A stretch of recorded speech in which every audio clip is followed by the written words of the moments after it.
El destino me puso en mi lugar por no saber cuidar un corazón de oro. Tengo 29 años. Nací y crecí en una ciudad mediana del norte de México, en una casa donde el silencio era un arma y las palabras eran munición. Mi papá, severo, era de esas personas que cuando entraban a un cuarto lo llenaban de tensión sin decir una sola palabra. Tenía esa manera de mirarte como si siempre estuvieras haciendo algo mal, como si tu sola existencia fuera un inconveniente para él. A mi mamá, Leonor, era diferente pero igual de dañina a su manera ante.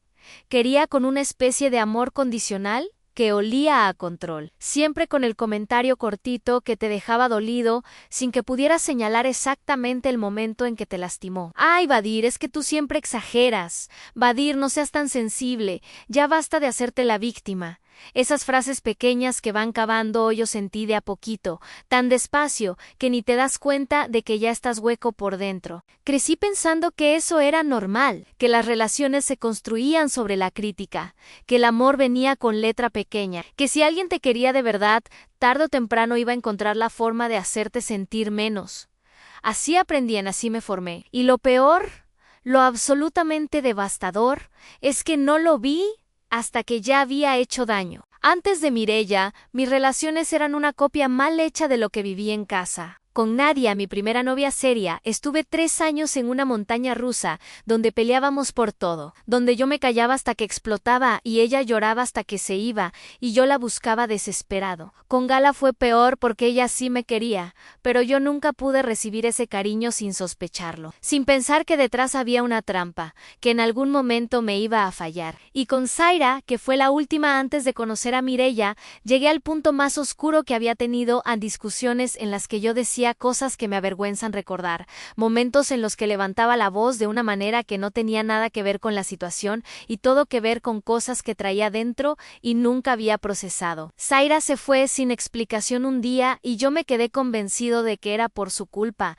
que ella era problemática, que yo simplemente no había tenido suerte. Así llega uno a la vida de otra persona cuando no se ha trabajado, cargando todos sus fantasmas y convencido de que son los fantasmas de los demás. Conocí a Mireya hace aproximadamente 2 años en un evento de amigos en común. Era una de esas personas que iluminan el lugar no por vanidad, sino por genuina energía, por esa risa que no pide permiso para salir y esos ojos que te miran de frente cuando te hablan, como si realmente les importara lo que estás diciendo. Recuerdo que esa noche hablamos como 3 horas sin parar y al final me preguntó si podíamos volver a vernos. Ella me buscó primero, eso siempre me pareció significativo. Durante los primeros meses fui la mejor versión de mí mismo, o quizá no la mejor, sino la más cuidadosa, la más consciente. Mireya tenía algo que no había tenido ninguna otra persona en mi vida, una paciencia que no se sentía como debilidad, sino como fortaleza. Cuando yo me ponía tenso por algo, ella no se alejaba, se acercaba. Cuando yo hacía un comentario cortante,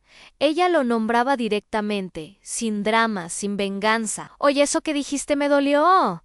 ¿Estás bien? Así de simple. Así de honesta. Y yo me enamoré, no del amor ansioso que había conocido toda mi vida, sino de algo que se sentía diferente, más calmado, más real. Me enamoré de la forma en que ella tomaba su café por las mañanas sin hablar, en silencio cómodo. Me enamoré de su manera de abrazar, que no era de compromiso, sino de presencia. Me enamoré de que cuando reía, de verdad, le salían arruguitas en los ojos y no le importaba ni tantito. Pero hay algo que tengo que decir aquí porque si no lo digo el resto, no tiene sentido. En ese mismo tiempo, yo comencé un proceso de reemplazo hormonal. Llevaba años sabiendo cosas sobre mí mismo que no había podido nombrar del todo, y finalmente tomé esa decisión. No lo menciono como excusa, lo menciono porque fue real, porque los cambios hormonales son reales, porque mi estado emocional durante esos primeros meses fue una montaña rusa interna que yo no entendía y que definitivamente no sabía manejar. La irritabilidad, la sensibilidad elevada, los cambios de humor abruptos, todo eso se mezcló con mis traumas no resueltos y el resultado fue catastrófico para alguien que estaba a mi lado. Los celos empezaron a los 6 meses, primero pequeños, casi razonables. Mireya era sociable, tenía muchos amigos, salía con ellos. Yo empecé a hacerle preguntas con un tono que no era pregunta sino acusación disfrazada. ¿Con quién fuiste? ¿Por qué llegaste tarde? ¿Quién es ese que te comentó en la foto? Ella respondía siempre con calma, siempre con la verdad. Y eso debería haberme bastado. No me bastó. El problema con los celos que vienen del trauma no es que sean racionales o irracionales, es que tienen vida propia, es que no escuchan la razón porque no vienen de la razón, vienen de un lugar mucho más oscuro, de ese niño que aprendió que el amor se va, que la gente te falla, que si algo se siente bien es porque pronto va a doler. Y ese niño tomó el control. Empecé a decirle cosas que no tenían justificación, comentarios sobre su forma de vestir, sobre sus amigos, sobre decisiones que ella tomaba, y que no me correspondía cuestionar. No era violencia física, era esa violencia invisible, que deja marcas que no se ven, pero que duelen igual, que se acumulan, que van erosionando a la persona desde adentro. Yo lo sabía. Había una parte de mí que mientras lo hacía se estaba viendo desde afuera, horrorizada, diciéndome que parara. ¿Y yo? No paraba. Mireia aguantó más de lo que debería. Durante meses intentó hablar conmigo, decirme lo que sentía, pedirme que buscáramos ayuda juntos. Yo me disculpaba, prometía cambiar, mejoraba una semana, 2, y luego volvía. El ciclo era agotador. Para ella era devastador. Yo lo veía en su cara cuando llegaba a casa. Ese cansancio que ya no era de un día sino de meses. Ese cansancio que se instala en los ojos de alguien que ha estado cargando algo muy pesado por demasiado tiempo. Un día llegué a casa y ella no estaba. Había dejado sus cosas, pero ella no. Me mandó un mensaje que decía que necesitaba espacio, que ya no podía seguir así, que me quería pero que lo nuestro le estaba haciendo daño. Yo le contesté con todo el dolor de alguien que siente que lo están abandonando y ninguna de la conciencia de alguien que entiende por qué. Le dije cosas horribles, cosas que escribo aquí y que me producen vergüenza física, la clase de vergüenza que te calienta la cara y te pesa en el pecho. Le dije que era una exagerada, que todo lo que yo había hecho era por amor, que si se iba era porque nunca me había querido de verdad. Se fue de todas formas. Y yo me quedé en ese departamento que olía a ella, rodeado de las plantas que ella había comprado y regado, con su taza favorita todavía en el escurridor, sintiéndome la víctima más grande del mundo. Pasaron como 10 días desde que Mireia se fue. 10 días en los que yo no dormí bien, no comí bien, alternaba entre el enojo y el llanto de una manera que me asustaba a mí mismo. Mis amigos intentaban hablar conmigo, pero yo estaba demasiado sumido en mi propia narrativa para escuchar nada. La narrativa era simple y era cómoda. Ella se había rendido, ella no había sido capaz, ella no me amaba de verdad. Un sábado por la tarde, sin haber planeado nada, me subí al coche y manejé hacia su colonia. No sé qué esperaba. Quizá verla triste, quizá verla arrepentida, quizá verla asomarse por la ventana con esa mirada de que me extrañaba. Lo que vi fue otra cosa. Estaba en la entrada de su casa. Era media tarde. Todavía había luz. Ella estaba de espaldas a la calle, pero yo la reconocí de inmediato. Esa forma de pararse, esa forma de mover el cuello cuando está en conversación. Y junto a ella, un tipo, no lo conocía, no era ninguno de sus amigos que yo hubiera visto. Se veía mayor que ella, un poco más alto, con esa clase de confianza que da cuando alguien está siendo bien recibido. Y en un momento que se quedó grabado en mi cerebro, con una claridad que desearía no tener, él se inclinó y ella se dejó besar. No fue un beso de conocidos. No fue de compromiso ni de saludo, fue el tipo de beso que tiene historia detrás. Me quedé congelado en el coche durante lo que debieron ser segundos, pero que se sintieron como una eternidad entera. El cerebro en esos momentos hace algo muy raro. Primero no procesa, luego procesa todo al mismo tiempo y se colapsa. Sentí un calor en el pecho que no era tristeza, era algo más animal, más primitivo, rabia pura. Me bajé del coche. Ellos ya habían entrado a la casa. Me planté en la banqueta y grité su nombre, no una vez, varias, con toda la fuerza que tenía, con todo el dolor convertido en volumen, sin medir nada, sin pensar nada. Grité cosas que no voy a escribir aquí porque me duele demasiado recordarlas. Cosas que en ese momento yo creía que eran verdad. y que ahora sé que eran heridas disparadas hacia afuera. Nadie salió a las luces de adentro. Se apagaron fui esa noche, no dormí. Estuve en un estado que yo llamaría colapso, pero que en realidad era algo más complejo, algo que tenía capas. En la superficie estaba la rabia por verla con alguien más sano. Pero debajo de esa rabia había otra cosa que tardé semanas en nombrar en la confirmación de mi peor miedo. El miedo que había tenido toda la vida y que nunca había podido articular en que yo no era suficiente, que tarde o temprano la gente que me quería iba a encontrar algo mejor, que el amor siempre era provisional. Ese miedo no era de Mireya. Ese miedo tenía 30 años de antigüedad y venía de mucho antes que ella. Al día siguiente, temprano, me habló un número desconocido. Era un agente del Ministerio Público. Mireya me había denunciado. La denuncia era por acoso, por las cosas que yo había gritado desde la calle, por mensajes que le había mandado en esos 10 días que pasaron desde que se fue. Me explicaron lo que procedía, lo que tenía que hacer. Colgué el teléfono y me senté en el piso de la cocina y no pude levantarme por un buen rato. Lo que vino después fue un proceso legal que no fue devastador económicamente, pero que sí fue humillante de una manera que no esperaba. Tuve que contratar un abogado, tuve que ir a declarar, tuve que escuchar cosas que yo le había dicho a Mireya leídas en voz alta por un funcionario que no me conocía de nada. Escucharlas así, en ese contexto, sin el calor del momento que para mí las justificaba, fue una experiencia que no tengo palabras para describir. Sonaban a lo que eran, sonaban a violencia, pero lo que más me golpeó, lo que más me marcó de todo ese proceso, fue algo que no tenía que ver con la denuncia en sí. Ahí fue que en la declaración de Mireya, ella había documentado cosas específicas que yo le había dicho, frases enteras que yo recordaba pero que había enterrado bajo capas de autojustificación, y al leerlas me di cuenta de algo que me cayó como agua helada. Yo nunca había sabido el daño real que estaba haciendo, porque Mireya, por su manera de ser, por su fortaleza, por su orgullo, había aguantado muchísimas cosas sin decirme exactamente cuánto le dolían. Yo pensaba que si no lloraba era porque no la había lastimado tanto. Estaba equivocado. Había cosas en esa declaración que ella nunca me había dicho en persona.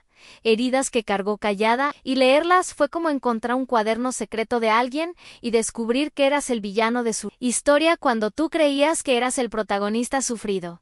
Mi orgullo quiso protestar, quiso decir que era exagerada, que ella también tenía su parte, que el tipo al que vi besando era prueba de que ella no era perfecta. Y ese orgullo duró exactamente 3 días, porque al 4.º día pasó algo que lo derrumbó todo de una vez. Estaba en casa de mis papás, que en ese momento eran mi único apoyo práctico, aunque emocionalmente éramos un desastre como siempre. Mi mamá, Leonor, estaba hablando con mi tía Idalia por teléfono en la cocina y yo pasé por el pasillo. No sé si no me escucharon llegar o si simplemente no les importó, pero escuché a mi mamá contarle a mi tía la situación con Mireya, con ese tono que ella siempre usaba. El tono de pobrecita, yo que tengo un hijo así, a Neddy. Y en un momento dijo algo que se me quedó en el cuerpo de una manera que todavía no puedo describir bien. Dijo textualmente: es que Badir siempre ha sido muy intenso, muy exagerado. Yo siempre lo decía desde chiquito, pero nadie me hacía caso. Siempre lo decían desde chiquito. Nadie le hacía caso. No entró a la cocina. Me fui al cuarto donde me había quedado y me senté en la cama y empecé a pensar de verdad, sin el ruido del enojo, sin la armadura del orgullo, y empecé a ver cosas, empecé a ver el hilo. No sé cómo explicar lo que pasó en las siguientes semanas porque no tiene una sola causa, no ocurrió en un solo momento. Fue más como cuando una presa tiene una grieta pequeña que nadie nota, y luego otra, hasta que un día el agua ya no espera. Empecé a ver a una psicóloga, no porque yo quisiera en un principio, sino porque el abogado de todas las personas me lo sugirió. Me dijo que para el proceso legal me ayudaría a mostrar que estaba tomando acciones concretas para trabajar en mí mismo. Así que fui al principio con esa lógica fría y calculada. Y me encontré sentado frente a la doctora Inés, que es una mujer de unos 50 años, con cara de haber escuchado todo y voz de no juzgar nada. Y en la segunda sesión me derrumbé de una manera que no había planeado ni esperado. Le conté de Mireya, le conté de la denuncia, le conté del beso que vi. Y ella me escuchó, y luego, con esa calma suya, me preguntó. ¿Y qué crees que sintió Mireya cada vez que tú la hacías sentir que no te bastaba?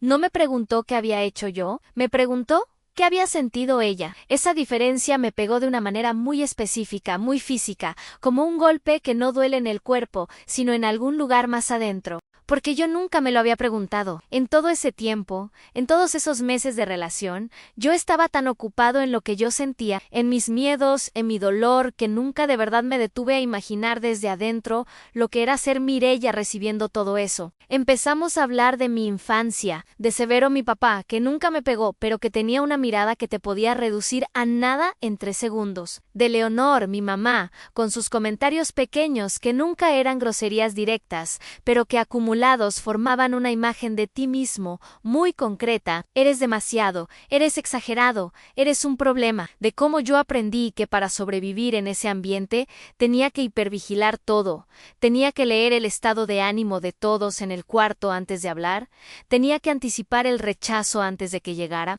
Y luego, la doctora Inés me preguntó algo que cambió todo. Me preguntó: ¿puedes ver cómo eso mismo que aprendiste en casa lo aplicaste con Mireya? Y en ese momento el mundo se detuvo. Anne podía verlo, con una claridad brutal, y sin salida, podía verlo. Los celos no eran sobre Mireya, los celos eran sobre cada momento en mi infancia en que sentí que el afecto podía retirarse sin aviso, que la seguridad era provisional, que si no controlabas el entorno a alguien o algo, te podía arrebatar lo poco que tenías. ¿Y Mireya?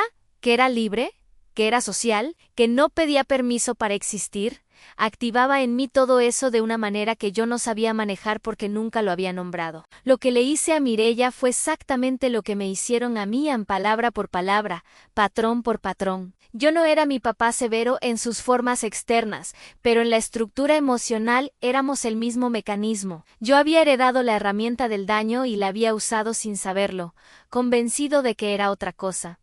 Convencido, Jiki era humor. Eso fue lo que se rompió en Mian. Eso fue la presa que se abrió. Empecé a llorar ese día en el consultorio de una manera que no había llorado en años, quizá desde niño. No lloré de tristeza por Mireya, ni de rabia por el tipo que la besaba. Lloré por algo más antiguo, más pesado, más mío. El reconocimiento de que yo había dañado a alguien que me amaba porque nadie me había enseñado a recibir el amor sin mutilarlo. En las semanas siguientes pasaron varias cosas en paralelo que se entrelazaron de formas que todavía me cuesta procesar todas juntas. Por un lado, el proceso legal avanzó y llegó a un punto donde se llegó a un acuerdo. Yo me comprometí a cumplir ciertas condiciones, entre ellas el proceso terapéutico documentado, y a cambio no habría consecuencias penales mayor res. Firmé todo, lo cumpliré todo, no porque me lo exijan, sino porque es lo mínimo que corresponde. Por otro lado, y esto es lo que nunca esperé, el proceso de ver mis propias cosas con claridad empezó a desbloquear cosas de mi historia familiar que yo había guardado en cajones cerrados, recuerdos que volvían no con dramatismo, sino con esa clase de nitidez silenciosa que tienen las cosas que son verdad. El día que mi papá, Severo, tiró al suelo el dibujo que yo le había hecho para su cumpleaños, porque dijo que estaba mal hecho y que en vez de hacer dibujitos me pusiera a estudiar Antondos. Yo tenía 7 años. La cara que puso mi mamá Leonor, que no fue de horror sino de incomodidad, la incomodidad de alguien que ya sabe lo que viene, pero prefiere no involucrarse. Las navidades en que yo era el chiste familiar, las veces que mi hermano mayor Renato, traía calificaciones perfectas y yo traía calificaciones normales, y el silencio de mis papás era más elocuente que cualquier regaño. Las veces que yo intentaba hablar de algo que me dolía y me respondían con «ay ya, no exageres» antes de que terminara de hablar. Nada de eso era violencia que alguien pudiera señalar con el dedo. Era la violencia que se ejerce en el espacio entre palabras, en los silencios estratégicos, en los gestos que te dicen que eres demasiado, que tu dolor es un inconveniente, que si alguien te ama es a pesar de ti.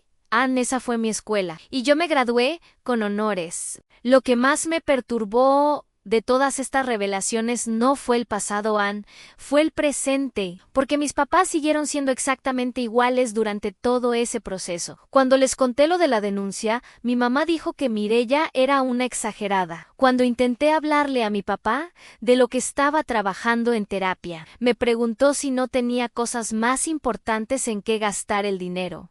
El patrón no había cambiado, seguía vigente, activo, en tiempo real. Y ahí tuve que tomar una de las decisiones más duras de mi vida, al darme cuenta de que no podía cambiar mi historia familiar, pero sí podía cambiar mi relación con ella. Que honrar lo que me hicieron no significaba seguir en contacto cercano con quienes lo hicieron. Que poner límites no era traición, sino supervivencia. Empecé a poner distancia, no de manera dramática, sin escenas ni confrontaciones, porque me di cuenta de que no necesitaba su reconocimiento para sanar. Lo que necesitaba era espacio para hacer algo diferente a lo que me habían enseñado a hacer. Y en ese espacio, algo empezó a moverse. Actualización 3. El karma que no pedí, la venganza que nunca ejecuté, y lo que quedó. Cuando la gente habla de karma y venganza, generalmente imagina algo cinematográfico. Algo donde el villano recibe su castigo en un momento dramático que funciona como cierre narrativo perfecto.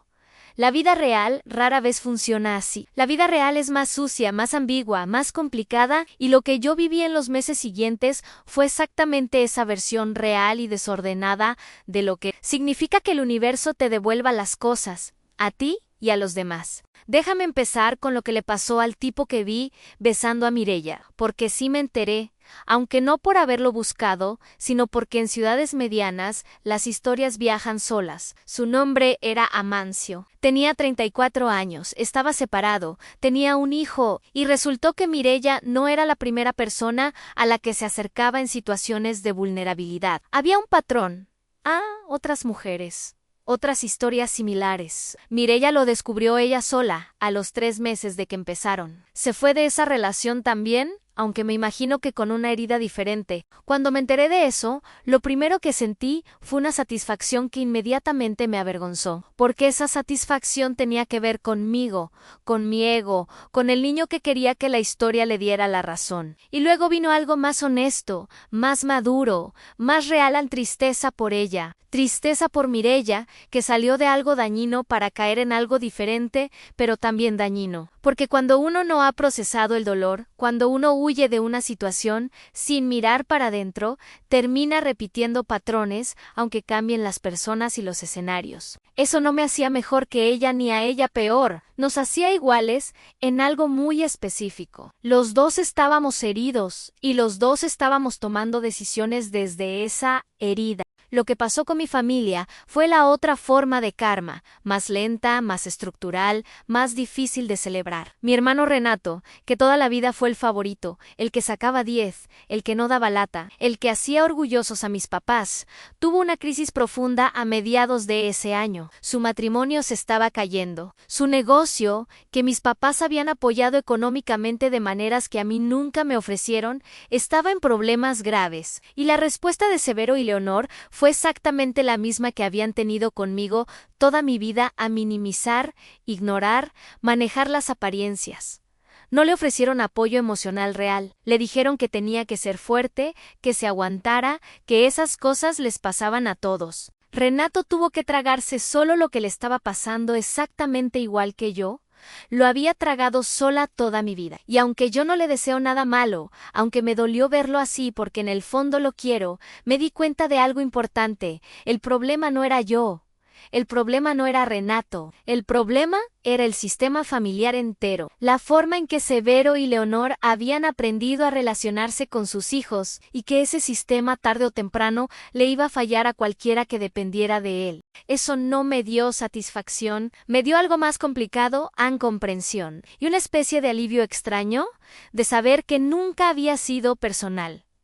Que nunca había sido que yo era demasiado o que yo era el problema. Era que ellos no tenían las herramientas para dar lo que no se les había dado a ellos. Eso no lo excusa, pero lo enmarca de una manera que me permite soltar algo que llevaba décadas cargando. Hubo otro momento de karma que fue el más duro de procesar, el que más me costó, porque involucró a la persona que yo más amé. En toda esta historia, yo mismo. En un momento de debilidad, cuando ya llevaba varios meses de proceso y me sentía relativamente bien, volví a caer en un patrón viejo con alguien nuevo, una persona que conocí, con quien empecé a salir y a quien en un momento de tensión le dije algo parecido a las cosas que le había dicho a Mireya. No tan grave, no tan largo, pero el mismo mecanismo, la misma voz del miedo, disfrazada de rabia. Me di cuenta al minuto me disculpé al minuto, la persona lo recibió bien.